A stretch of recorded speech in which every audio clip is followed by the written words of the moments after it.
President Trump announcing that deal with Vietnam overnight after months of talks. It'll lower the reciprocal tariffs on Vietnam from 46%, that was what would have happened come July the 9th, down to 20% now. And that is our big number today, 20%. The tariff on Vietnamese exports to the U.S., or rather, if you want to look at it the other way, the tax on Vietnamese stuff that gets imported into the U.S. But, and here's the rub, there's also a 40% levy on any goods transshipped via Vietnam from third countries. In his Truth Social post, President Trump also saying that Vietnam will also provide the U.S. with more market access and that there will be no tariffs on U.S. exports into Vietnam. So it sounds like a pretty good deal for the U.S., Chery. Anything the U.S. sells to Vietnam and that Vietnam imports, no tariffs at all. But I think the interesting part was this whole thing about third countries and transshipment, right? This is, I mean, if you take a look back at Trump's first term, slapped the tariffs on China, right? And there was a big workaround by a lot of people to transship through Vietnam, and that is a big reason why Vietnamese exports to the U.S. have nearly tripled since 2018. So I think President Trump is just sort of trying to level the playing field, but also sort of cut off or mute some of that transshipment of Chinese exports. What do you think?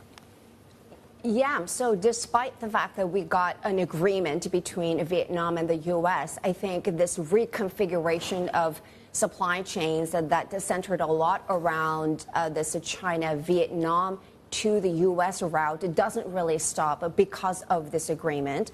And my question is, it's still high. I mean, 20% is a lot higher than the 10% that has been going as the trade talks were happening. And my question is, what do we call this? A framework or agreement? Are they done? Is Vietnam completely happy? Because I remember the Deputy Prime Minister of Vietnam talking to me at Summer Davos saying that he is expecting to announce something that's satisfying. But is he satisfied with the 20%? Because a lot of companies may not be so 100% satisfied. And will this continue? Is this part of this ongoing, is this sort of chapter one of ongoing trade talks? And will Vietnam try to negotiate this down even further? So I guess we'll see. And of course, some of these other countries, they're looking at this number and going, what, 20% is the final number? So then, you know, if they're hoping for a lot lower level of tariffs, then maybe these countries that you're looking at, like India, Japan, and South Korea, they are nervous, perhaps.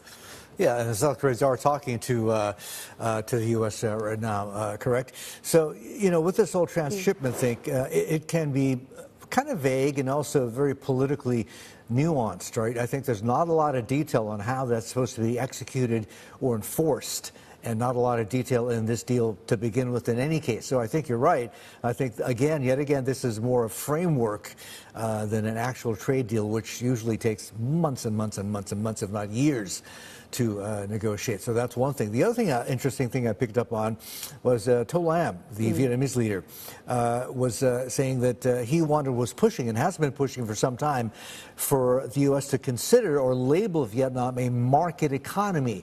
And this has to do with, once it is the market economy, then theoretically at least, Vietnam should get access to U.S. high technology. That's something Vietnam wants a lot, but that may have been on the table. I don't know, but that wasn't agreed to. So in other words, I think, this is just chapter one.